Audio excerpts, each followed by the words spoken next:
안녕하세요.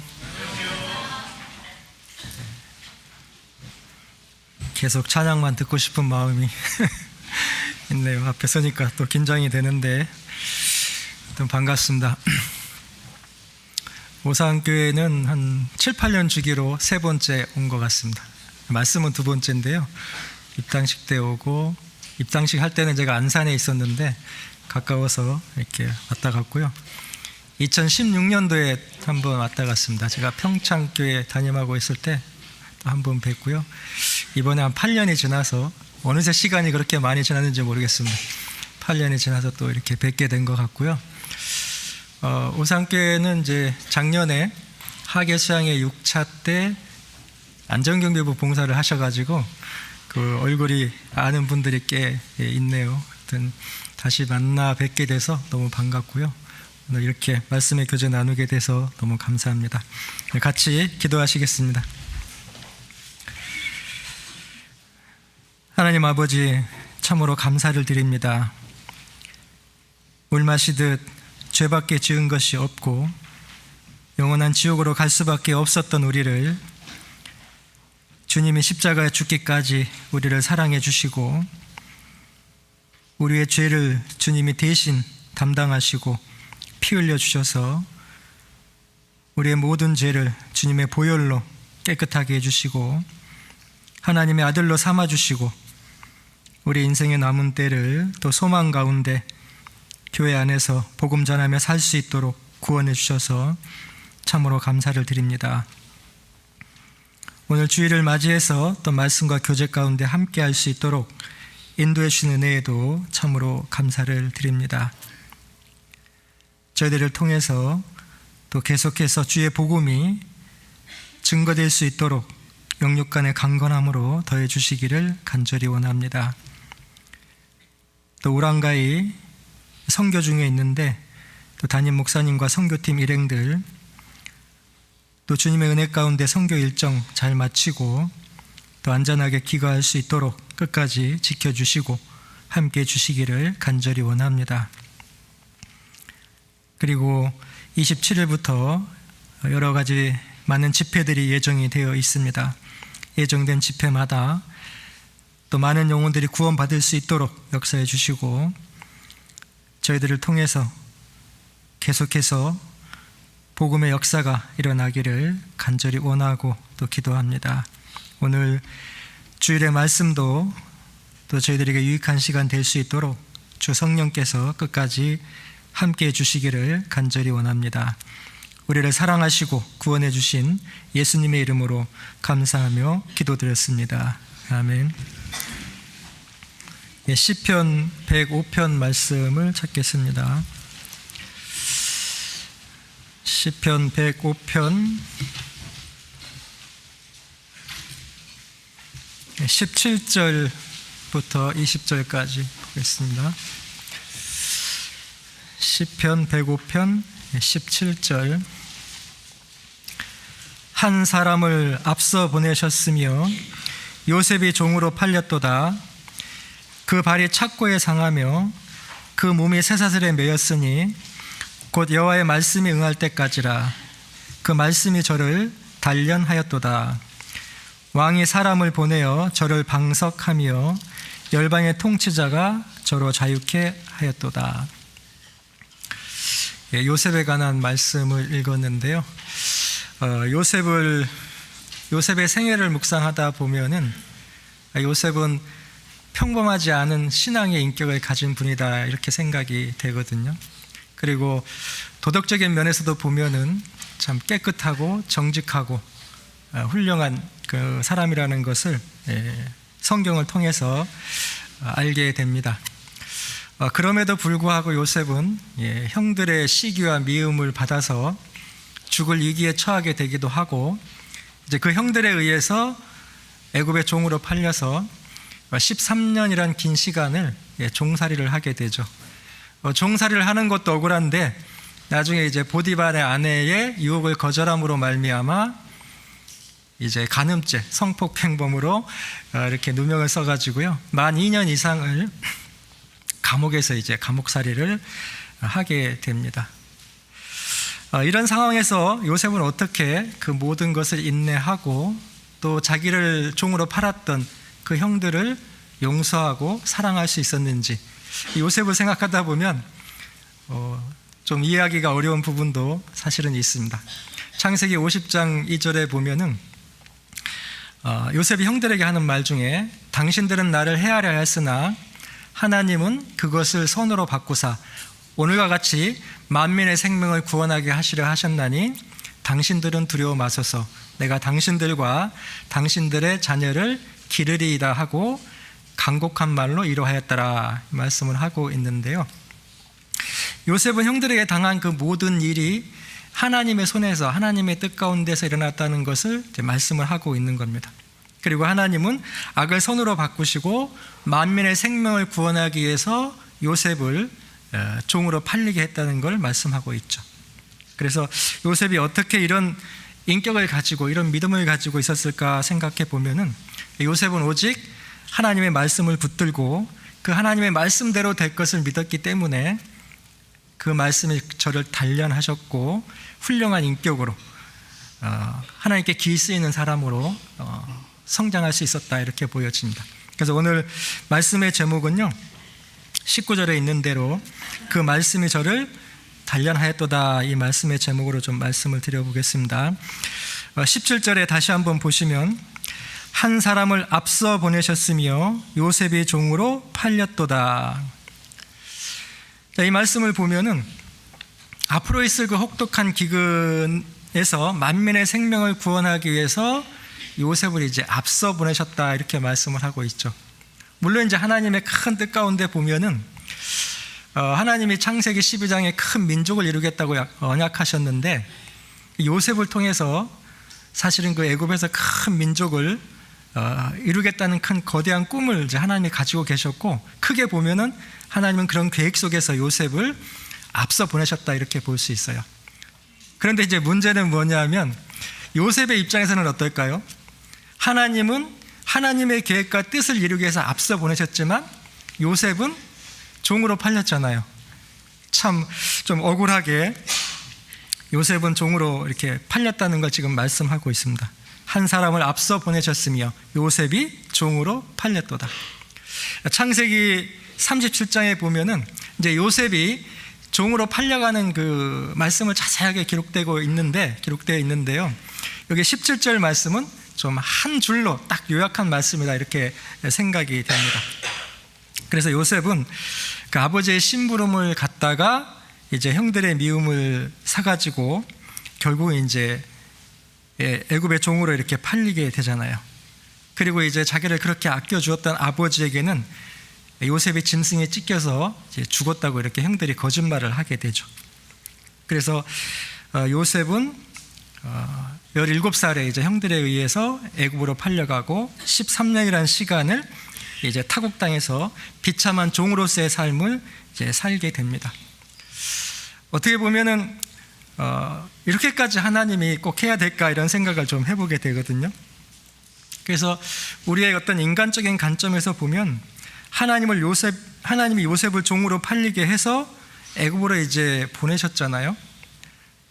그런데 좀 편하게 보내면 안 될까 이런 생각도 이제 하게 되죠. 그러나 하나님은 하나님의 큰 뜻을 이루기 위해서 요셉을 통해서 하나님의 뜻을 이루기 위해서 요셉을 종으로 팔리게 했고 그 종살이를 통해서 요셉을 단련하시고 요셉의 인격을 만들어 가시고 하나님의 뜻을 이루어 간다는 걸 알 수가 있죠. 이걸 보면은 하나님의 뜻과 하나님의 생각과 우리의 생각은 너무나 다르다는 걸 한번 생각해 볼 수 있어요. 하나님은 요셉을 애굽의 종으로 팔리게 했는데 우리의 생각은 뭘 꼭 그렇게까지 해야 되나 이런 생각을 할 수가 있잖아요. 그런데 하나님의 입장에서 하나님의 시각에서 보면은 다르다는 겁니다. 그래서 하나님과의 뜻과 생각이 다르기 때문에 우리의 생각을 하나님의 생각과 관점으로 바꿀 필요가 있죠. 만약에 우리에게 요셉과 같은 그런 상황이 주어졌다면 우리는 어떻게 할까? 우리가 하나님의 관점을 가질 수만 있다면 우리도 생각이 달라지겠죠.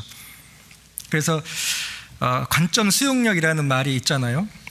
다른 사람의 눈을 통해서, 다른 사람의 관점을 통해서 그 사람의 눈으로 볼 수 있는 능력, 이걸 이제 관점 수용력이라고 하는데, 요셉이 종으로 팔렸지만 하나님의 관점에서 보면 하나님이 앞서 보내셨다고 말씀을 하고 있죠. 그래서 우리가 하나님의 관점을 수용하면은 요셉과 같은 상황에서도 우리는 잘 인내할 수 있고 견딜 수 있고, 결국 이제 하나님의 말씀을 믿음으로 바라볼 수 있겠죠. 하나님의 말씀을 믿음으로 바라볼 수 있다면 이제 그 말씀이 우리를 단련해 가시는 겁니다. 그걸 통해서 우리의 믿음이 더욱 커지고 또 주님 닮은 인격으로 이제 만들어 간다, 이렇게 볼 수가 있겠죠. 18절 말씀을 한번 보겠습니다. 18절에 그 발이 착고에 상하며 그 몸이 쇠사슬에 매였으니 그랬는데요. 이 말씀을 보면 요셉이 이제 감옥에서 어떤 고난을 겪었는지를 잘 설명해 주는 그런 말씀입니다. 요셉은 만 2년 이상을 이제 감옥에 있었다고 성경에 기록되어 있는데요. 요셉은 아무 잘못이 없잖아요. 감옥에 들어가야 될 이유가 없음에도 불구하고 요셉의 발에 쇠고랑이 채워지고 요셉의 몸이 쇠사슬에 매였다, 이렇게 말씀을 하고 있잖아요. 요셉은 자신의 의지와 관계없이 종이 되고 제수의 몸이 되었습니다. 그런데 그것이 하나님의 섭리 가운데 이루어졌다는 것을 성경이 말씀을 하고 있는 겁니다. 그래서 우리 역시 신앙생활 가운데 요셉과 같은 상황이 되었다면 우리는 어떻게 할까, 이 생각을 좀 해볼 필요가 있다고 생각합니다. 그래서 이것을 하나님의 섭리로, 하나님의 이치로 받아들일 수 있을까? 불행처럼 보이는 이 상황들이 우리에게는 어떻게 느껴질까? 그래서 이런 상황들을 하나님의 섭리로 받아들이지 못한다면은 결국에는 하나님에 대한 불신으로 가득 차고 결국은 신앙이 실족하게 되고 끝까지 쓰임받는 일꾼으로 성장하지는 못하겠죠. 그래서 어려운 일이 당할 때 실족하는 분들이 많이 있잖아요. 근데 그 어려운 일이 하나님의 섭리 가운데 되었다는 것을 우리가 믿음으로 바라볼 수 있다면 오히려 우리의 신앙은 더 굳건하게 될 수 있겠다, 이렇게 생각을 해봅니다. 교회 가운데 이제 있으면서 제가 참 안타까운 일을 가끔 이제 보게 되는 게 뭐냐면, 어떤 형제 자매들이 어떤 사람에게 이제 굉장히 그 감정 상하는 얘기를 들었어요. 너무 이제 오해도 받고 너무 속상해요. 그래서 그걸 이제 악감정을 품고 교회를 떠나는 그런 일들을 가끔 보게 돼요. 그런데 그런 상황이 주어졌을 때 좀 생각을 바꾸면 어떨까, 이런 생각도 해보게 돼요. 이것이 하나님이 나를 단련하시기 위해서 이런 상황을 하셨구나. 이것도 하나님의 은혜라고 말씀하셨는데 하나님의 선하신 뜻이 있겠구나. 그리고 혹 나에게 그렇게 하시는 분에 대해서는 하나님이 공의의 하나님이시니까 하나님의 법대로 또 하시겠구나 하면서 내가 그 악감정을 갖지 않는다면은 시간이 가면은 오히려 그걸 통해서 신앙이 굳게 서고 인격이 주님을 닮아가고 그리고 주님 앞에 귀하게 쓰임받는 그런 역사가 일어나겠죠. 근데 그렇지 못하고 그 악감정을 품고 그 감정이 막 증폭돼 가지고요, 결국은 이제 교회를 떠나게 되는 그런 안타까운 모습도 이렇게 볼 수가 있어요. 그래서 이 요셉을 보면은 굉장한 고난 가운데 있었잖아요. 18절에 그 발이 착고에 상하며 그 몸이 쇠사슬에 매였으니, 여기 그 몸이 쇠사슬에 매였다라고 했을 때 이제 3번이라는 기호가 표시되어 있고 나나주에는 이제 혼이라고 되어 있잖아요. 그러니까 요셉의 몸과 마음, 영혼까지 깊숙이 요셉은 굉장히 큰 고통과 어려움이 있었다는 것을 이 말씀을 보면 알 수 있어요. 그래서 이 육체의 가시, 이 고난, 이런 어려움들은 우리 영혼의 깊숙한 곳까지 상처가 된다는 걸 말씀하고 있고 알 수가 있는 겁니다. 그래서 요셉은 몸에도 또 발에 착고가 채이고 쇠사슬에 매이고 엄청난 고난과 상처가 있었다는 걸 알 수 있고요. 또 하나 요셉에게 있어서 더 큰 고통은 요셉의 그 진실된 마음을 하나님도 침묵했고 사람들도 침묵했잖아요. 아무 죄도 없이 감옥에 갇혀가지고 12년의 세월을 보내야 되는 그 시간들이 요셉에게는 얼마나 고통스러울까. 그리고 아무도 요셉의 진실을 알아주는 사람이 없었다는 거죠. 요셉은 누구보다도 정직하고 깨끗하게 살고 싶었던 사람이죠. 그래서 보디발의 아내가 요셉을 유혹했을 때 이 요셉은 거기에 절대 응할 수 있는 사람이 아니에요. 요셉의 신앙은 정말 정직했고 깨끗했거든요. 진실하게 살고 싶은 마음이 요셉에게 있었거든요. 그래서 창세기 39장 15절에 이제 보디발의 아내가 그 요셉을 유혹하는 장면의 말씀이 나오잖아요. 그 여인이 그 옷을 잡고 가로되 나와 동침하자. 요셉이 자기 옷을 그 손에 버리고 도망쳐 나가매. 보디발의 아내가 요셉의 옷을 잡고요, 동침하자고 이제 이렇게 한 거죠. 요셉이 어쩔 수 없으니까 그 요셉의 자기 옷을 그 보디발의 아내의 손에 버리고 도망쳤습니다. 근데 그 옷을 버리고 도망친 것 때문에 요셉은 꼼짝없이 간음죄 누명을 쓰게 되고 감옥에 갇히게 되는 이런 이제 상황이 벌어진 거죠. 그러니까 요셉이 그 옷을 버렸기 때문에 누구든지 요셉의 옷을 딱 보면 아, 요셉이 간음했구나라고 생각할 수밖에 없는 상황이 벌어진 거죠. 그로 인해서 요셉의 발에 착고가 채워지고 그 몸이 쇠사슬에 매인 겁니다. 요셉의 마음도 요셉의 몸도 온통 상하고 이제 쇠약해진 그 상태를 말하는 거죠. 요셉은 감옥 안에서 이제 자신의 누명을 벗고 싶은 마음이 꽤 있었던 것 같아요. 그래서 어느 날 이제 그 왕의 술 맡은 간원장과 떡 맡은 간원장이 바로와 함께 범죄하고 나서 요셉이 갇혀있던 감옥에 이제 함께 갇히게 되는 사건이 있죠. 그때 이제 요셉이 술 맡은 간원장에게 이제 며칠 있으면 당신은 복직될 테인데 당신이 복직이 되면 나를 좀 기억해 달라. 나는 아무 죄도 없고 아무 허물도 없는데 이곳에 들어와 있으니까 나를 좀 기억해서 이 감옥에서 나갈 수 있게 해달라고 부탁을 하죠. 그러나 요셉의 진실을 믿는 사람은 아무도 없었고 그 일은 곧 잊혀지게 되잖아요. 요셉의 이 긴 어둠의 끝은 어디인지 아무도 알 수가 없었습니다. 그래서 고난의 시간이 길어지면 길어질수록 처음에는 하나님을 의지하다가도 나중에는 인간적인 방법을 찾는 것이 연약한 우리인 것 같아요. 그래서 인간적인 방법을 찾지만 결국은 이제 소용이 없다는 걸 나중에 알게 되죠. 오히려 인간적인 방법을 찾아서 해결하려고 하면 할수록 더 꼬이고 어려워진다는 것도 사실은 경험을 통해서도 알 수 있죠. 그래서 여호와의 말씀이 응할 때까지 하나님의 뜻은 그 고난의 풀무에서 단련받는 것이 하나님의 뜻이고 방법이기 때문에 안 된다는 겁니다.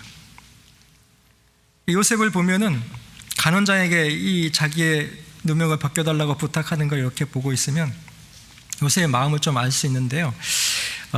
사람은 아무리 착하고 또 천한 천성을 갖고 있다 할지라도 인간의 죄의 본성을 다스리기는 참 어렵겠다 이런 생각을 해보게 돼요. 그 단련된 믿음이 아니면 본성을 바꿀 수도 없고 하나님을 의지할 수도 없고 하나님을 높일 수도 없다 이렇게 생각이 됩니다. 그 모세는 40년 동안 양치기로 단련을 받았잖아요. 그럼에도 불구하고 무리바에서 자기의 영광을 하나님의 영광보다 앞세우는 그 실수를 이제 했죠. 다윗도 보면은 사울에 의해서 10년 동안 쫓겨다니면서 단련을 받았죠. 그럼에도 다윗의 그 죄된 본성을 억누르지 못하고 나중에 이제 밧세바를 간음하기도 하고 우리아를 죽이는 살인죄를 짓기도 이제 하는 겁니다. 그래서 그 말씀이 저를 단련하였도다. 그 말씀이 우리를 단련하지 않으면 우리의 죄된 본성을 다스리기는 정말 어렵다 이런 생각을 해봅니다. 자, 금이나 이제 은은 이제 단련시키는 과정이 불 속에 넣어가지고 정금을 만들잖아요. 마찬가지로 이제 요셉을 감옥에 넣으신 이유가 요셉을 단련시키기 위한 거죠. 그래서 요셉을 감옥에 넣으신 분도 하나님이시고 요셉을 감옥에서 나오게 하시는 분도 하나님이시죠. 그 연단의 시간을 끝내는 분이 이제 하나님이라는 뜻입니다. 그래서 하나님의 계획에서, 하나님의 뜻 가운데 연단이 지속되는 그 시간은 하나님의 긍휼과 자비 안에서 지속된다, 이렇게 볼 수 있어요. 그 연단의 시간도 하나님의 긍휼과 자비라는 뜻입니다. 19절 말씀 한번 볼게요. 19절.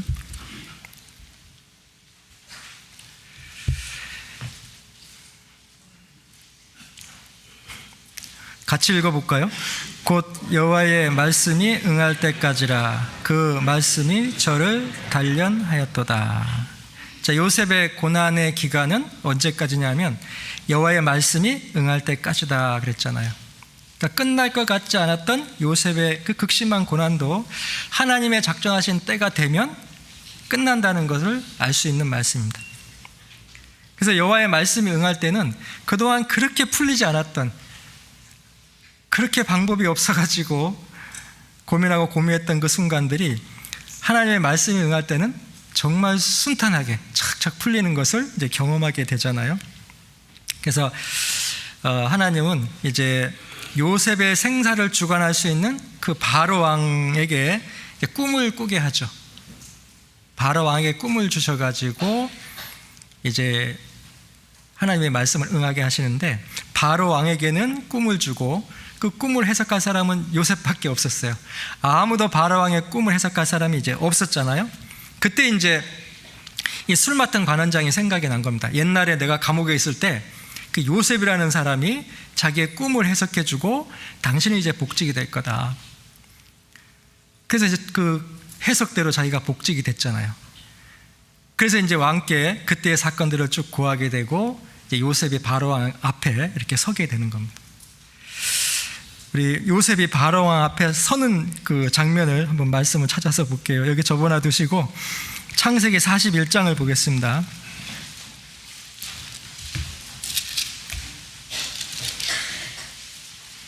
창세기 41장 15절 16절 보겠습니다. 창세기 41장 15절 16절입니다. 바로가 요셉에게 이르되 내가 한 꿈을 꾸었으나 그것을 해석하는 자가 없더니 들은즉 너는 꿈을 들으면 능히 푼다더라.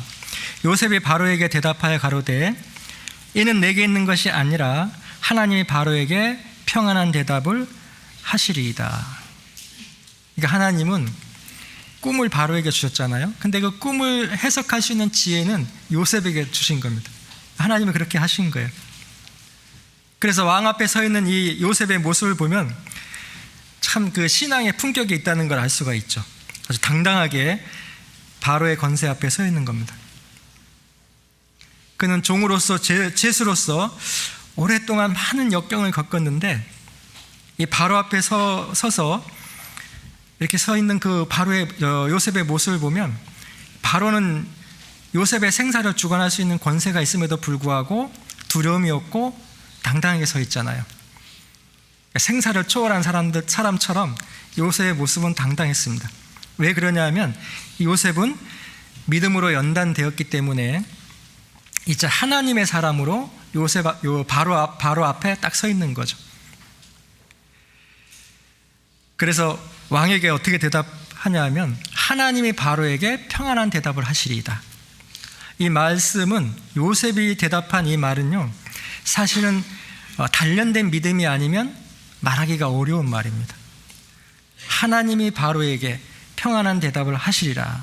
그래서 이 요셉은 그 오랜 시간 동안 하나님이 주신 꿈을 붙들고 그 서러움과 억울함과 그 역경을 견디어온 그 요셉의 믿음, 오직 하나님만 의지하는 그 믿음이 딱 있었기 때문에 바로 왕 앞에 딱 서 있을지라도 사람이 두려운 것이 아니라 하나님의 사람으로, 신앙의 인격으로 당당하게 서 있는 이 요셉의 모습을 볼 수가 있죠. 그래서 요셉은 바로 왕 앞에서도, 그 권세 앞에서도 어떻게 그렇게 당당하게 하나님의 사람으로 설 수 있었을까, 이걸 생각해 보면은 우리 오늘 본문의 19절 말씀이 답이라고 생각을 합니다. 그래서 19절에 곧 여호와의 말씀이 응할 때까지라 그 말씀이 저를 단련하였도다. 자, 그 말씀이 저를 단련하셨도다 하였도다 그랬는데요. 어떤 말씀이 요셉을 단련했을까 이런 생각이 들잖아요. 요셉을 단련한 말씀은 요셉이 꾼 꿈이라고 생각을 합니다. 요셉은 꿈을 꾸었잖아요. 요셉이 이제 살던 시대를 생각해 보면 요셉이 살던 시대에는 문자로 기록된 성경은 없었던 시대죠. 문자로 기록된 성경은 요셉의 기준으로 보면은 요셉 이후에 430년 이후에 광야에서 모세가 기록한 모세오경이 이제 최초로 문자로 기록된 성경입니다. 그러니까 요셉이 있을 때에는 문자로 기록된 성경은 이제 없었다는 거죠. 자, 그렇다면 이제 하나님은 어떻게 요셉에게 하나님의 말씀을 주시고 그 말씀을 깨닫게 하셨을까 이런 궁금증이 생기죠. 그래서 민수기 12장 6절에 보면 하나님이 이르시되 내 말을 들으라. 너희 중에 선지자가 있으면 내가 이상으로 저에게 나를 알리기도 하고 꿈으로 저와 말하기도 하거니와. 그러니까 성경에 기록되기 전에는 하나님이 이상으로 꿈으로 이상으로 나를 하나님을 알리기도 하고 꿈으로 말하기도 했다 이렇게 돼 있죠. 그래서 선지자들은 그 꿈으로 이상으로 하나님이 말씀하신 것을 기록한 것이 이제 문자로 기록된 성경이죠. 광야 시대에는 하나님이 구름 기둥에서 말씀하시기도 하시고 모세에게 음성을 들려주기도 하시고 그렇게 했던 것들이 이제 성령의 감동하심을 입은 사람들에 의해서 문자로 기록됐고 그 성경을 이제 우리가 보고 있는 겁니다. 그래서 이 요셉은 하나님께 꿈으로 받은 그 말씀을 믿었고 굳게 붙들고 있었다는 거죠. 그리고 이제 그 꾼 꿈을 형들에게 자랑하게 되잖아요. 그 자랑한 것 때문에 결국 이제 종으로 팔려가지만 요셉의 꾼 꿈을 자랑하는 모습을 좀 찾아볼게요. 창세기 37장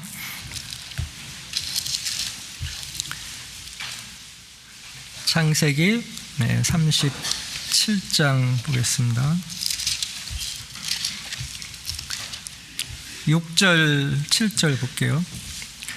창세기 37장 6절 7절 요셉이 그들에게 이르되 청컨대 나의 꾼 꿈을 들으시오. 우리가 밭에서 곡식을 묵더니 내 단은 일어서고 당신들의 단은 내 단을 둘러서서 절하나이다.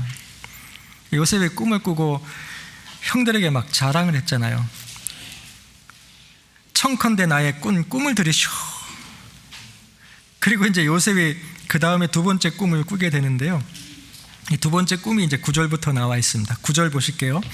요셉이 다시 꿈을 꾸고 그 형들에게 고하여 가로되 내가 또 꿈을 꾼즉 해와 달과 11별이 내게 절하더이다 하니라.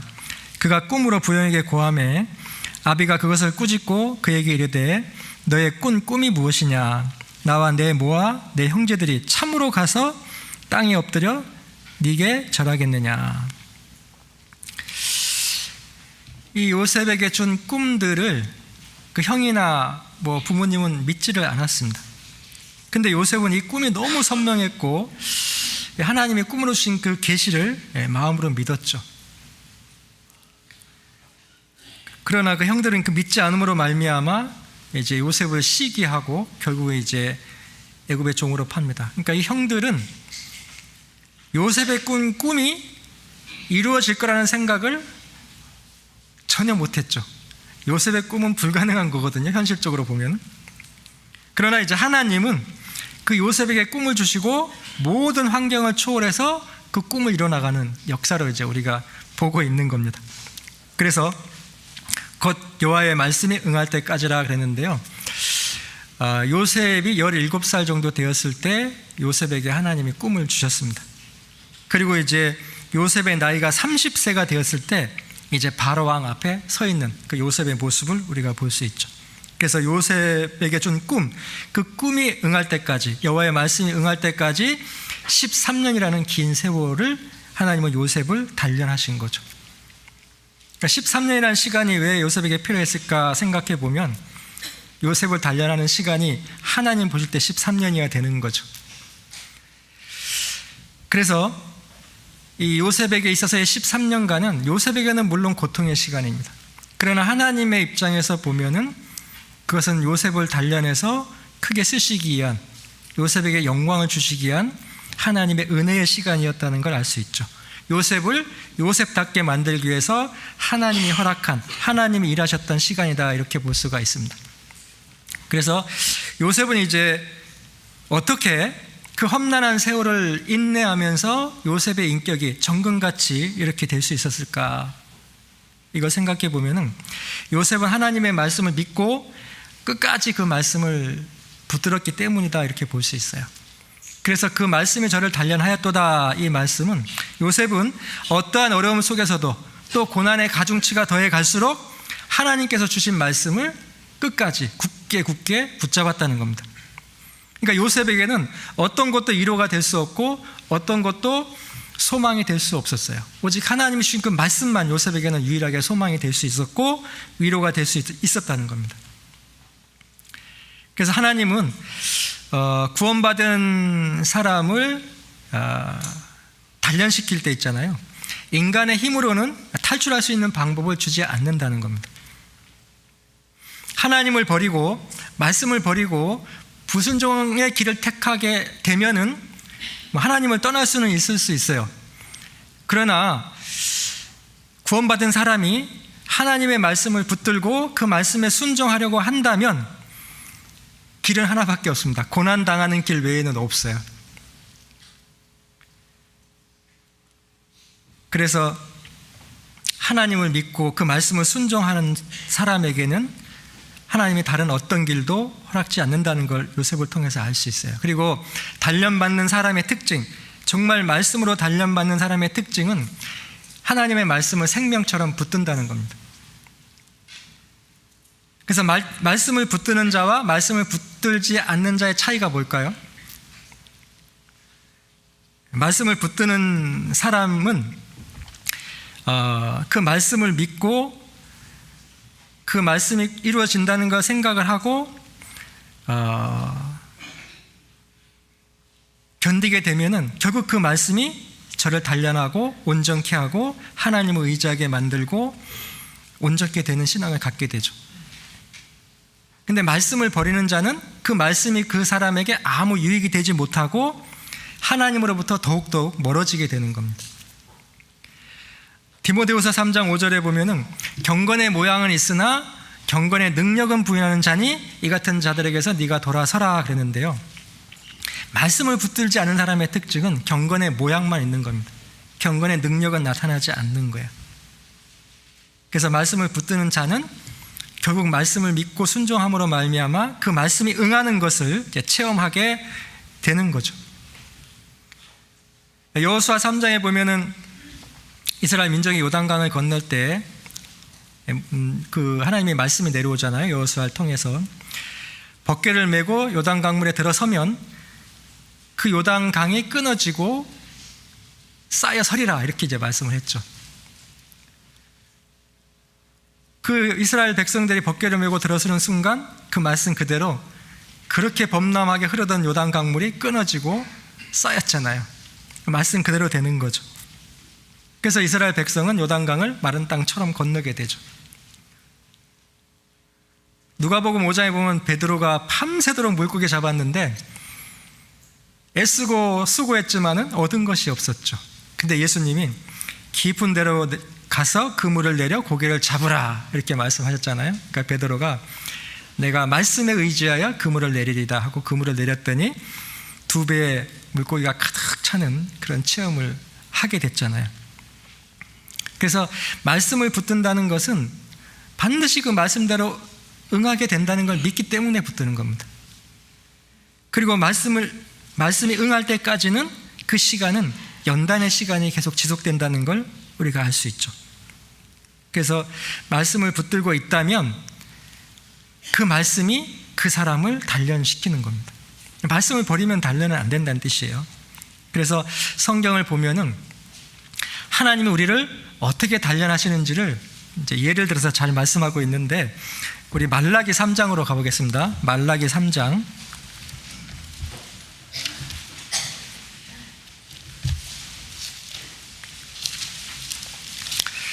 말라기 3장 3절 말씀을 보겠습니다.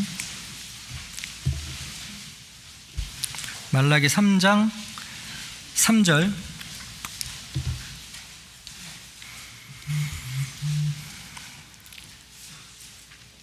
한 절만 같이 또 읽어보겠습니다. 그가 은을 연단하여 깨끗게 하는 자같이 앉아서 레위 자손을 깨끗게 하되 금, 은같이 그들을 연단하리니 그들이 의로운 제물을 나 여호와께 드릴 것이라. 자, 그가, 여기 그가 이렇게 시작하는데 그가 우리 주님 예수님을 말하는 겁니다. 그래서 예수님께서 은을 연단하여 깨끗게 하는 자같이 앉아서 레위 자손을 깨끗게 하되 금, 은같이 연단하리니 그랬잖아요. 그러니까 예수님은 구원받은 사람들을 그 은을 연단하는 것 같이, 금을 연단하는 것 같이 연단하신다는 뜻입니다. 그 연단하시는 이유는 우리를 깨끗하게 만들어 주시고 의롭게 만들어 주시기 위해서, 그리고 그 연단된 사람을 통해서 의로운 제사를, 의로운 산제사를 주님께 드리게 하기 위해서 그렇게 하는 거죠. 우리의 삶이 산제사로 주님께 드려지기 위해서는 연단돼야 된다는 걸 알 수가 있습니다. 그래서 금, 은은 불로 연단돼서 불순물을 제거하잖아요. 깨끗해지죠. 그래서 금과 은이 불을 통과해야 쓸 수 있듯이 구원받은 사람도 그 불과 같은 고난을 통과해야 거룩하게 되고 주님의 제자로서의 온전한 삶을 이룰 수가 있는 겁니다.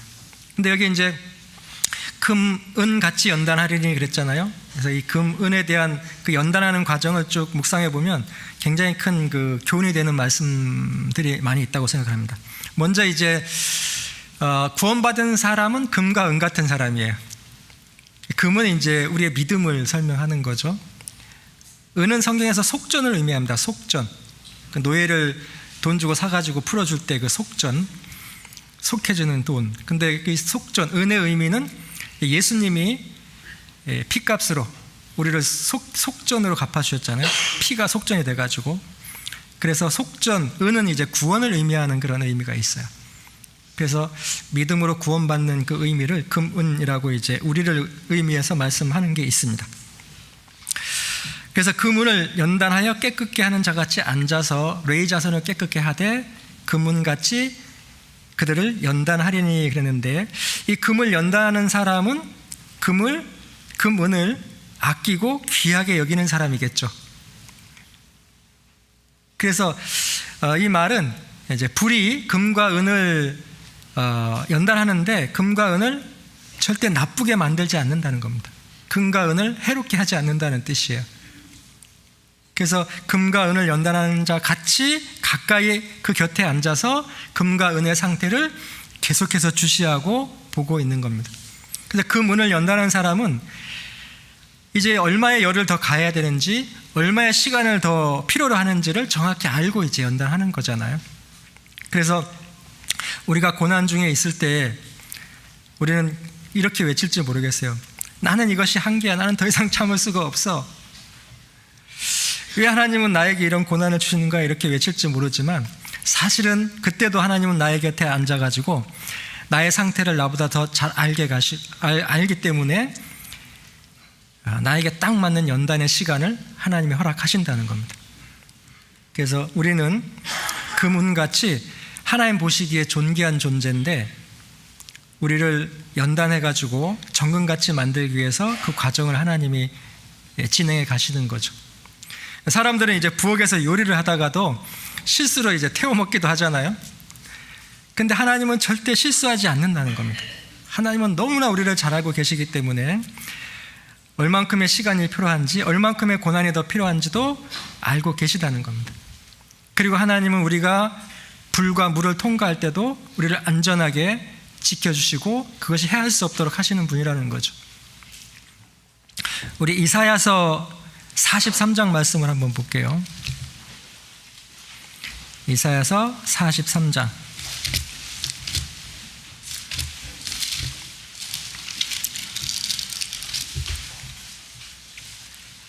이사야서 43장 2절 말씀 보겠습니다. 이사야서 43장 2절. 네가 물 가운데로 지날 때에 내가 함께 할 것이라.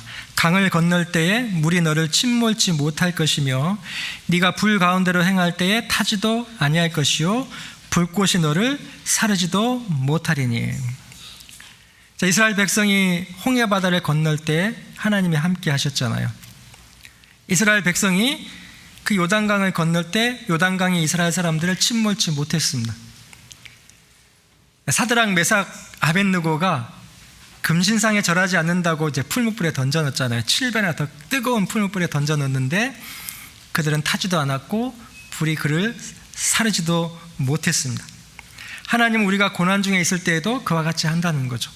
눈동자처럼 지키시고 계신다는 겁니다. 그가 은을 연단하여 깨끗게 하는 자 같이 앉아서 레위 자손을 깨끗게 하되 금은같이 연단하리니. 이 말씀을 보면 하나님은 우리의 모든 것을 알고 계신다는 걸 알 수가 있는 그런 말씀입니다. 우리가 얼마나 깨끗이 못한 사람인지, 어떤 고난이 있어야 깨끗하게 될 수 있는지 주님은 너무 잘 아시죠. 그러니까 거기에 딱 맞는 고난을 우리에게 허락하시면서 깨끗게 하시고, 그 깨끗게 한 사람을 통해서 의로운 제사를 받으시고 싶으신 것이 주님의 뜻입니다. 그래서 여기 레위 자손을 깨끗게 하되, 그런데 이 레위 자손은 구원받은 사람을 의미한다라고 볼 수가 있죠. 그래서 구원받은 이후에 말씀을 믿고 말씀을 순종하는 사람에게는 더 큰 은혜를 주시기 위해서 단련하는 시간이 반드시 있다는 걸 기억하시면 좋겠어요. 요셉의 단련의 시간은 13년이었잖아요. 그 단련의 시간이 있었기 때문에 요셉은 만민의 생명을 구원하는 그 큰 일에 쓰임을 받을 수 있었던 것이죠.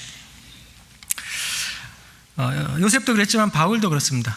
바울도 구원받고 죄수의 몸으로 이제 로마로 압송돼 가지고 로마에 가서 이제 목 잘려 죽게 되는데, 로마에 가서 순교 당할 때까지 이 바울은 계속 그 단련하는 시간이 너무나 많았잖아요. 그래서 고린도후서 11장 26절에 보면은 그 바울을 죽이려고 쫓아다녔던 40명의 사람들도 있었고, 어디를 가든지 악랄하게 대적하는 사람들이 계속 있어 왔죠. 그리고 그것뿐만 아니라 자연적인 재해도 많이 당했던 사람입니다. 그래서 강의 위험과 시내의 위험과 광야의 위험과 바다의 위험과 많은 그 위험들을 당하면서 그 바울은 이제 고난의 시간을 겪게 되죠. 그 바울이 이제 로마로 압송되어 갈 때, 죄수의 몸으로 압송되어 갈 때 그 276명이 탄 이제 배를 타고 가잖아요. 근데 그 배가 이제 유로굴라라는 그 대풍, 그 폭풍을 만나가지고 배가 이제 파선하게 되죠. 그럼에도 불구하고 사도 바울은 마음에 항상 평강이 있었죠. 그런 어려운 상황 속에서 어떻게 바울은 평강을 지킬 수가 있었을까? 주님은 바울에게 말씀을 주셨거든요. 그리고 바울은 그 말씀을 붙들고 있었기 때문에 그 폭풍우 속에서 배가 파손되는 상황에서도 바울은 요동치 않는 믿음을 지킬 수가 있었던 겁니다. 우리 사도행전 27장 말씀 한번 볼까요? 사도행전 27장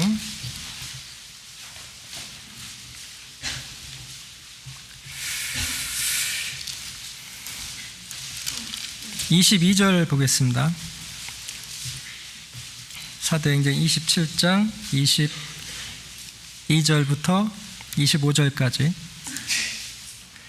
내가 너희를 권하노니 이제는 안심하라. 너희 중 생명에는 아무 손상이 없겠고 오직 배뿐이라.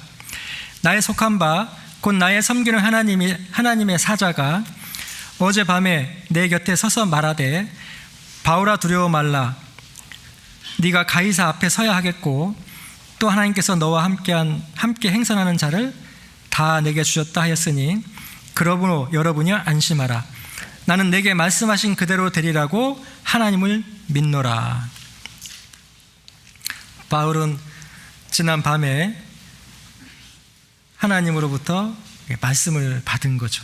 말씀을 들었습니다. 그리고 그 들은 말씀 그대로 될 것을 바울은 믿었죠.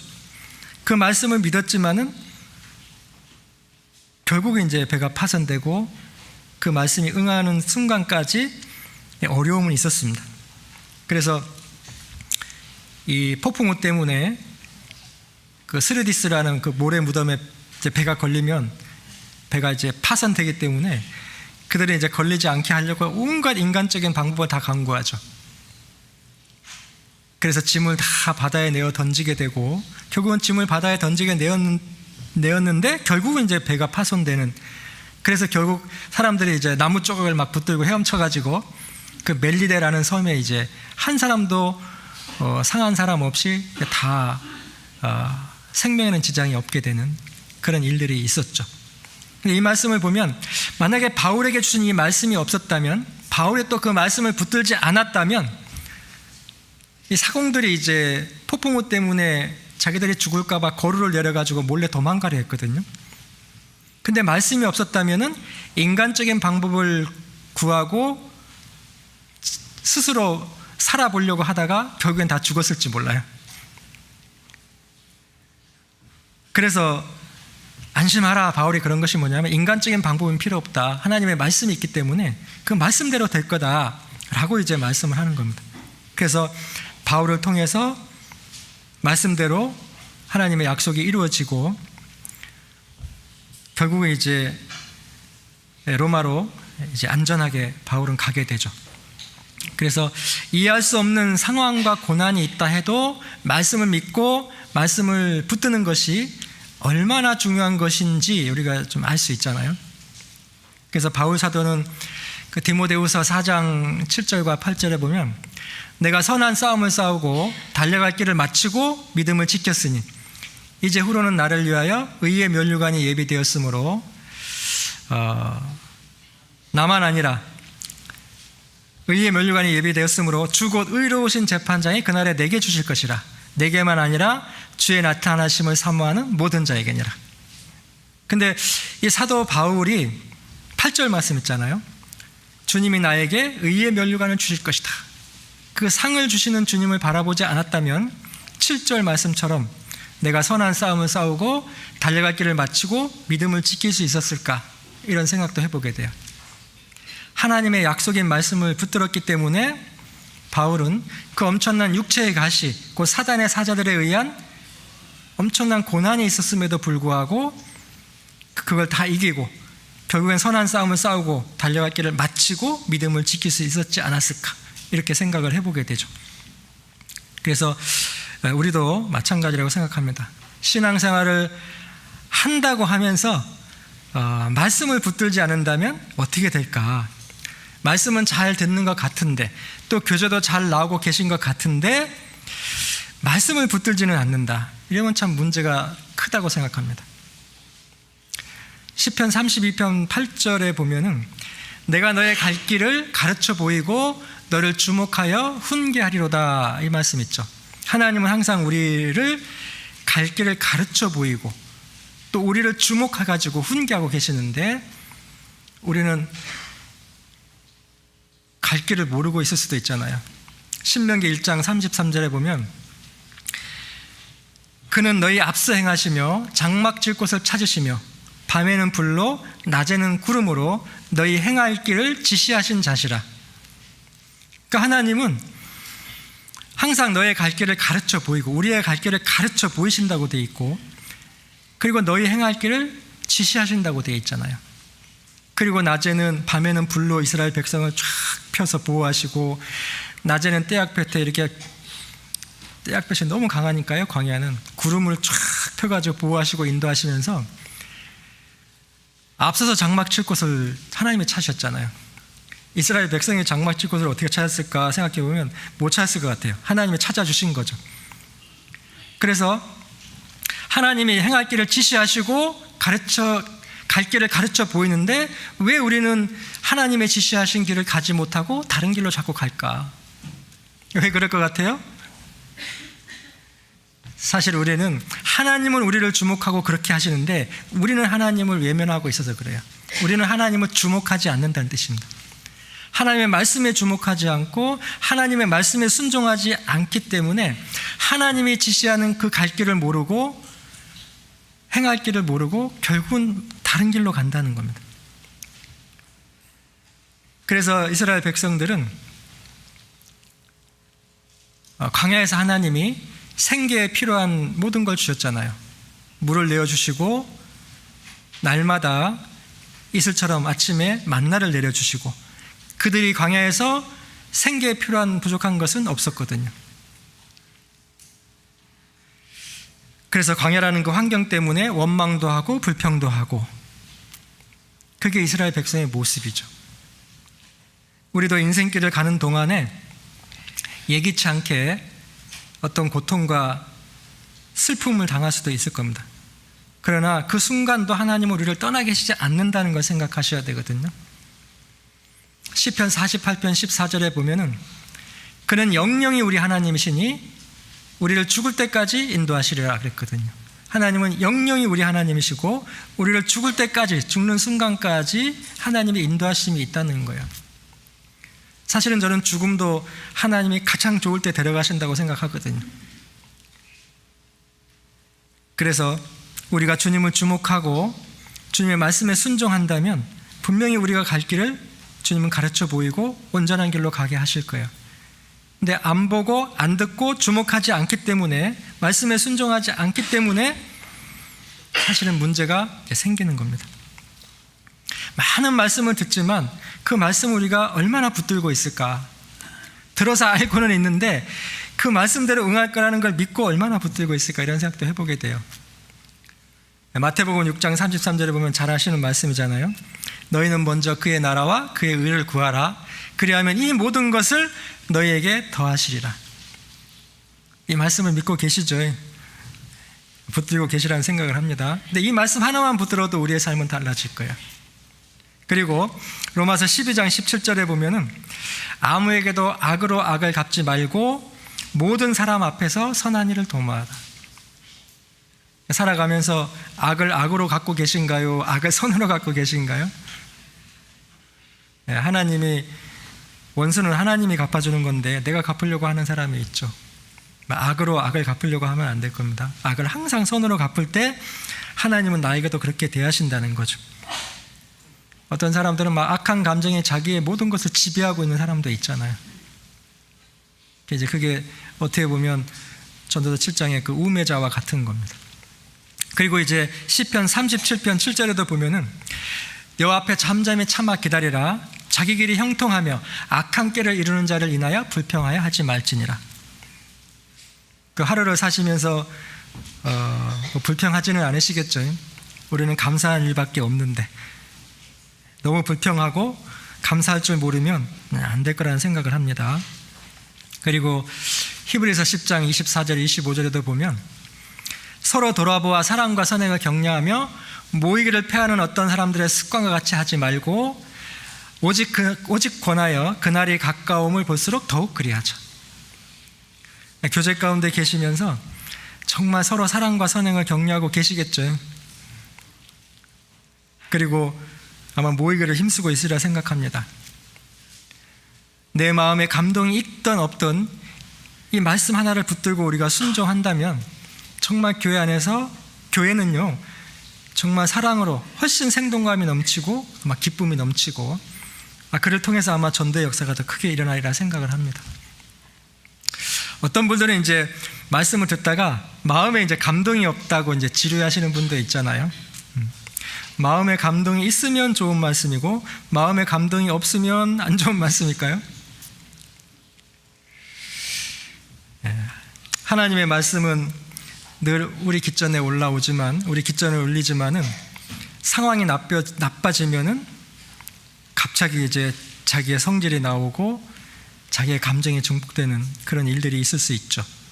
그런데 하나님의 말씀은 나의 감정과 관계없이 진리라는 걸 우리가 생각하고 붙들어야 되는 겁니다. 요셉이 그랬고 또 욥이 그랬던 것처럼 우리도 밤이 지나야만 알 수 있는 것들이 너무 많아요. 우리가 이 밤을 지날 때는 왜 그런지 모를 때가 많죠. 욥도 그랬잖아요. 근데 밤이 지나야 알 수 있는 것들이 참 많이 있는 것 같습니다. 그때까지, 말씀이 응할 때까지 붙드는 신앙이 중요한 거죠. 우리 욥기 42장 한번 볼까요? 욥기 42장.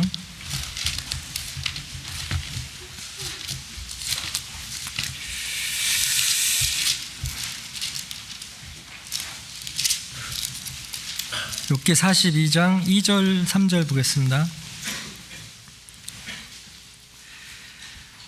주께서는 무소불능하시오며 무슨 경영이든지 못 이루실 것이 없는 줄 아오니 무지한 말로 이치를 가리는 자가 누구니까? 내가 스스로 깨달을 수 없는 일을 말하였고 스스로 알 수 없고 헤아리기 어려운 일을 말하였나이다. 여기 이제 욥이 무지한 말로 이치를 가리우는 자가 누구니까 이렇게 이제 말씀하는 건 내가 그랬다는 뜻이에요. 욥이 이제 무지한 말로 이치를 가리웠잖아요.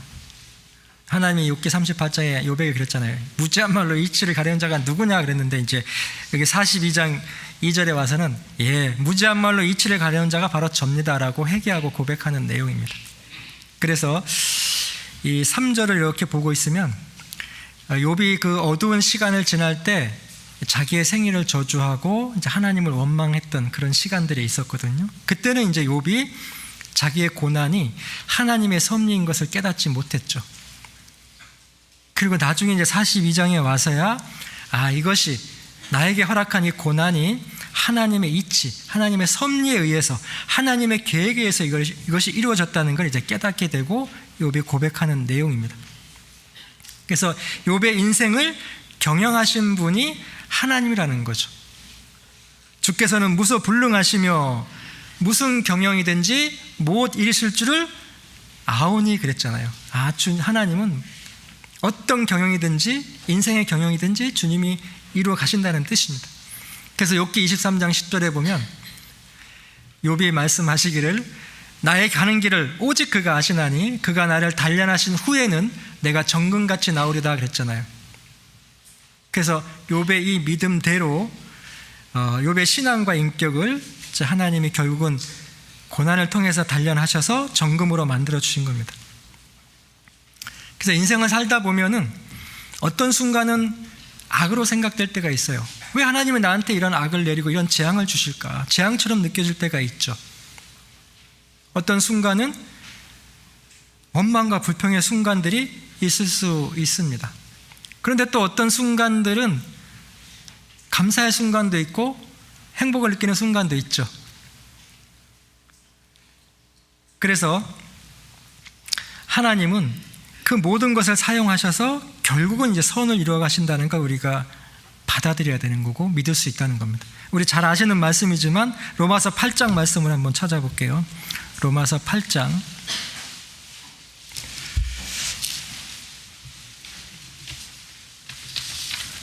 로마서 8장 28절입니다.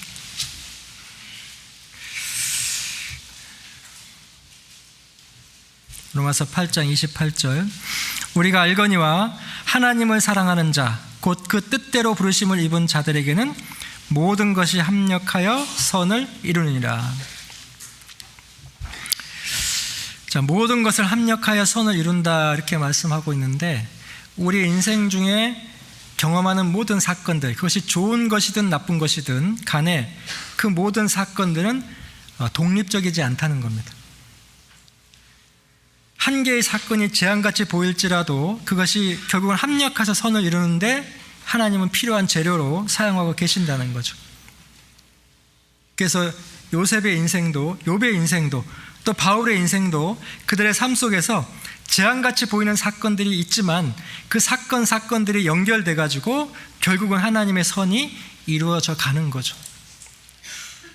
그래서 요셉의 삶이 그리스도의 모형이 될 수 있는 것은 그 악을 선으로 바꾸시는 하나님의 손에서 그가 연단되었기 때문에 그리스도의 모형이 될 수 있었던 겁니다. 그리고 연단의 시간이 끝나면 이제 하나님의 말씀이 응하게 되는 거죠. 자, 본문으로 다시 한번 가볼게요. 본문 시편 105편 20절 말씀 보겠습니다. 시편 105편 20절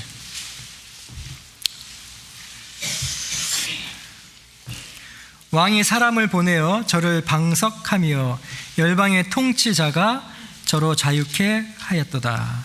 자, 이제 이게 시편 105편 20절 말씀은 이제 요셉의 고난이 끝났다는 걸 선포하고 있죠.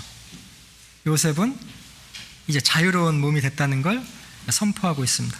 그리고 이제 애굽의 총리로서 실제적인 이제 치리자가 된 거죠. 그래서 7년의 풍년이 있었는데 그 7년의 풍년에 이어서 이제 7년의 흉년이 왔잖아요. 그 7년의 흉년을 요셉이 지혜롭게 이제 대처함으로 말미암아 만민의 생명을 구원하는 그 큰 일을 이제 하게 된 거죠. 그리고 이제 가나안 땅에 살고 있었던 70인의 이제 가족들을 전부 애굽으로 데려와서 고센 땅으로 이주시키죠. 그리고 이제 그 형들이, 그 아버지가 요셉에게 절하잖아요. 요셉을 섬기잖아요. 하나님의 말씀이 그렇게 응해진 거죠. 요셉의 그 일생은 하나님의 섭리 가운데 가장 선한 길로 인도하시는 하나님의 코스였다는 걸 알 수 있죠. 하나님의 손길은 한 번도 요셉을 떠난 적이 없습니다. 단련의 시간이 끝나자 하나님은 바로 왕을 세워서 감옥에서 석방을 했죠. 열방의 통치자가 저로 자유케 하였도다. 이 열방의 통치자가 누굴까요? 저는 아무리 생각해봐도 바로 왕은 아닌 것 같아요. 바로 왕이 열방을 통치한 건 아니잖아요. 애굽을 통치는 했지만. 그래서 열방의 통치자가 저를 자유케 했다, 이 말씀은 하나님께서 바로 왕을 통해서 요셉을 자유케 했다는 그런 뜻이죠. 그래서 고난의 때가 끝나자 하나님은 요셉의 손에 그 인장반지를 탁 끼우고요, 세마포 옷을 입히시고 목에 금사슬을 탁 걸어주시고 바로가 타는 그 뭐라 그러죠? 준마라 그러나요? 바로가 타는 가마? 그 수레, 바로가 타는 그 버금 수레를 탁 타게 하시고 그 영광의 위치에 딱 세우시죠. 이 요셉이 이렇게 이제 자유의 몸이 되고 그 영광을 받는 모습을 이렇게 보고 있으면요, 우리가 이제 구원받을 때 이 요셉과 같은 그런 모습이다, 이런 게 느껴져요. 그래서 구원받기 전에는 우리도 세상을 한번 잘 살아보고 싶었잖아요. 성공하고 싶었고 행복해보고 싶었고 그렇게 꿈꾸며 살아왔지만 우리의 기대와는 달리 우리는 죄 가운데 빠져 있었고 죄의 종으로 살았고 정말 수고와 슬픔뿐인 그 인생을 살아갔잖아요. 내 뜻대로 내 원대로 되는 것이 하나도 없었습니다. 그런 가운데서 어느 날 우리가 하나님을 만나게 되고 예수님의 그 십자가의 사랑, 그것이 깨달아지고 죄에게서 완전히 해방됐죠. 그리고 하나님의 아들로서 정말 특별한 인생을 우리가 살아가고 있는 겁니다. 요셉처럼 뭐 아직 영광을 받은 건 아니지만 요셉은 이제 영광의 그림자잖아요. 잠시 후에 하나님이 영원한 영광을 우리에게 주시겠죠. 주님 앞에 갈 때까지 우리의 고난이 사라진 것은 아니지만은 그 그리스도의 남은 고난을 주님의 몸된 교회 가운데 채우면서 살 수 있는 그 영광을 사실은 우리에게 주신 겁니다. 그래서 그리스도인이 받는 현재의 고난, 그것이 얼마나 큰 영광인지 그 영광을 우리에게 약속을 해주셨잖아요. 영광이 없다면은 그리스도인만큼 불쌍한 사람은 없겠죠. 우리 로마서 8장 말씀 찾아볼게요. 로마서 8장.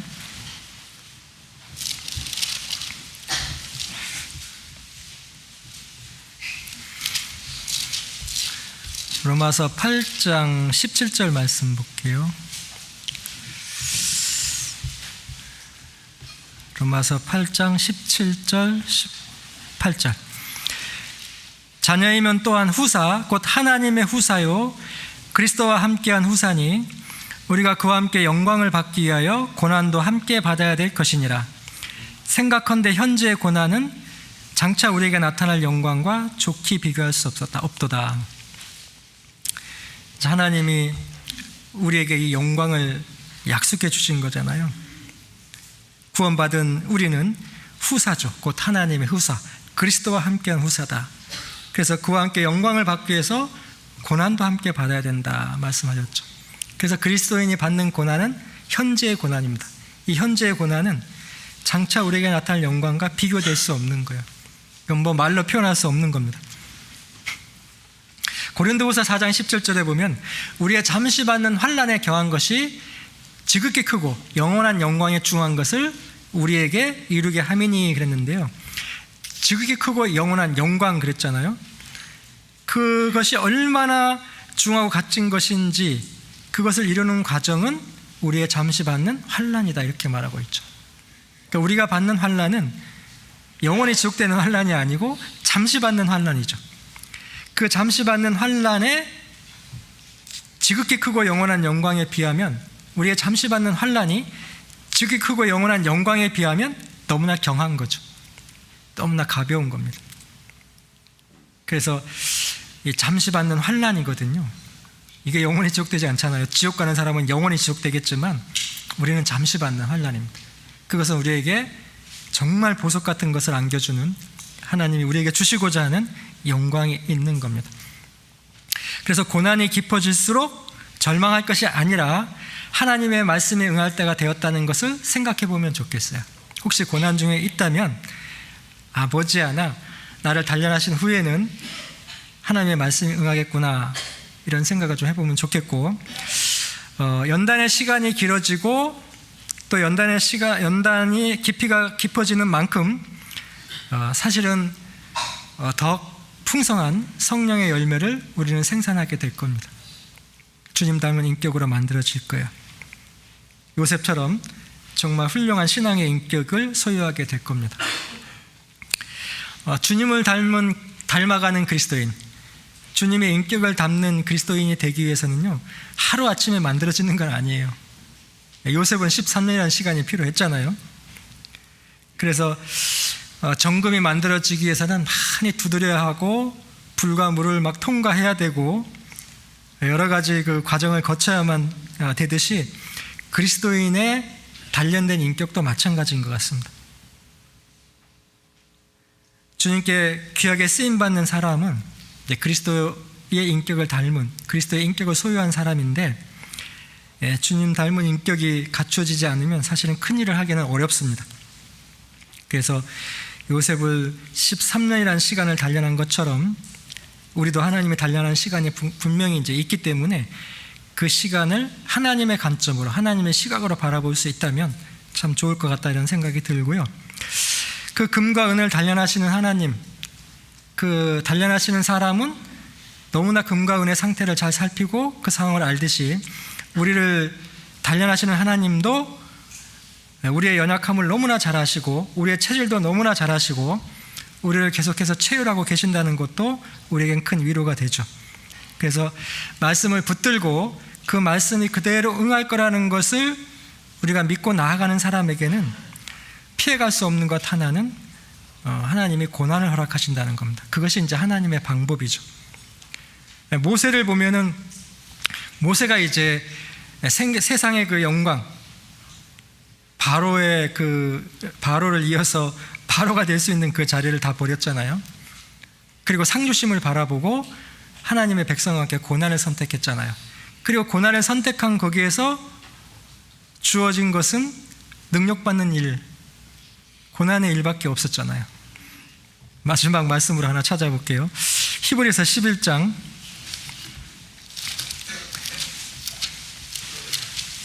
24절, 히브리서 11장 24절부터 26절까지 보겠습니다. 믿음으로 모세는 장성하여 바로의 공주의 아들이라 칭함을 거절하고 도리어 하나님의 백성과 함께 고난받기를 잠시 죄악의 낙을 누리는 것보다 더 좋아하고 그리스도를 위하여 받는 능력을 애굽의 모든 보화보다 더 큰 재물로 여겼으니 이는 상 주심을 바라봄이라. 모세는 바로의 공주의 아들이라 칭함을 거절했잖아요. 그리고 도리어 하나님의 백성과 함께 고난받기를 잠시 죄악을 누리는 것보다 더 좋아했다고 되어 있죠. 우리는 고난이 오면 고난을 좋아하지는 않는데, 모세는 어떻게 이걸 좋아했을까, 이런 생각도 해보게 돼요. 그리고 그리스도를 위하여 받는 능력을 애굽의 모든 보화보다 더 큰 재물로 여겼다. 그리스도를 위하여 받는 능력이라고 되어 있잖아요. 우리 신앙생활하면서 능력을 받아보신 분이 있을지 모르겠어요. 근데 사실 능력을 받으면요, 이게 정상적인 감정을 받기가, 정상적인 감정, 평정심을 유지하기는 쉽지 않을 거거든요. 근데 모세는 그 능력을 받을 때, 이거 큰 재물이다, 애굽의 모든 것을 다 준다 해도 바꿀 수 없는 재물이다, 이렇게 생각했다는 뜻이죠. 그래서 왜 그렇게 생각했을까? 상주심을 바라봤기 때문에 그렇다는 겁니다. 그러니까 모세는 능력을 받을 때 모세는 어떤 감정으로 대응하지 않았다는 거죠. 그런 능력을 받을 때도 상급과 연결시켜가지고 기뻐했다는 걸 알 수 있죠. 그래서 모세는 뭐 복수할 마음도 없었고요, 미운 마음도 없었고요. 모세는 온유함이 지면에 승했잖아요. 그 상주심을 바라봤기 때문에, 그 말씀을 붙들었기 때문에 모세는 그 많은 능력, 그 인격에 단련되고 모든 것을 견디면서 하나님께 귀히 쓰임받는 일꾼이 됐죠. 우리도 한 가지, 많은 말씀이 있지만 상주심을 바라보는 이 약속의 말씀만 우리가 딱 붙든다면 우리는 어떤 삶을 살게 될까, 이런 생각도 해보게 되거든요. 그러면 어떤 고난도, 어떤 어려움도, 어떤 능력도 우리도 이길 수 있지 않겠는가, 이런 생각을 해봐요. 우리도 요셉처럼, 우리도 바울처럼 주님이 주실 그 면류관을 생각하면서 말씀을 붙들고 우리의 인격이 주님 닮아가는 인격으로 바뀌고, 우리를 통해서 주님이 귀하게 역사하시고 주님 오시는 그날에 정말 칭찬받을 수 있는 그런 사람이 될 수 있겠다, 이런 생각도 해봅니다. 그리고 우리가 붙들었던 그 말씀은 언제 응하게 될까요? 주님이 오시는 그날에 다 응하게 된다는 거죠. 그래서 그리스도인이 말씀을 붙드는 것은 반드시 되는 겁니다. 약속이 주어진 거니까 그 말씀을 붙들고 살아갈 때 우리의 신앙은요, 뭐 순탄한 것보다는 고난이 있고 그 말씀이 저를 단련하였도다 그랬잖아요. 그 말씀을 붙들 때 단련이 되는 거예요. 말씀을 버리면 편안하겠죠. 네, 말씀을 붙들면, 말씀대로 된다는 걸 믿고 있다면 우리는 단련 받을 수밖에 없고, 그걸 통해서 하나님께 영광이 되고 우리의 신앙이 성장되고 결국은 그걸 영광으로 갚아주신다는 그런 의미의 말씀입니다. 시간이 되게 빨리 끝난 것 같아요. 저는 1시간 반을 하겠다 싶었는데 제가 말을 좀 빨리 했나요? 빨리 한 것 같아요. 그죠? 긴장이 돼가지고. 그래도 잘 알아들으셨죠? 아유, 그러면 빨리 끝내도 될 것 같습니다. 기도하겠습니다. 우리를 사랑하시는 하나님, 참으로 감사합니다. 오늘 요셉에게 꿈을 주시고 그 꿈을 통해서 요셉을 단련하시고 또 귀하게 사용하시고 요셉의 인격을 주님처럼 또 만들어가는 그 과정을 말씀을 통해서 배웠습니다. 우리에게도 말씀을 붙들고 살아갈 때 피할 수 없는 고난이 있겠지만 그걸 잘 감당하고 주님의 말씀이 응할 때까지 감당할 수 있도록 도와주시고, 그로 말미암아 또 하나님께 영광 드리고 귀하게 쓰임 받는, 그리고 주님이 우리에게 주실 그 상을 바라볼 수 있도록 인도해 주시기를 간절히 원합니다. 함께 해주신 주님께 감사드리며 우리를 구원해 주신 예수님의 이름으로 기도드렸습니다. 아멘. 찬송가 344장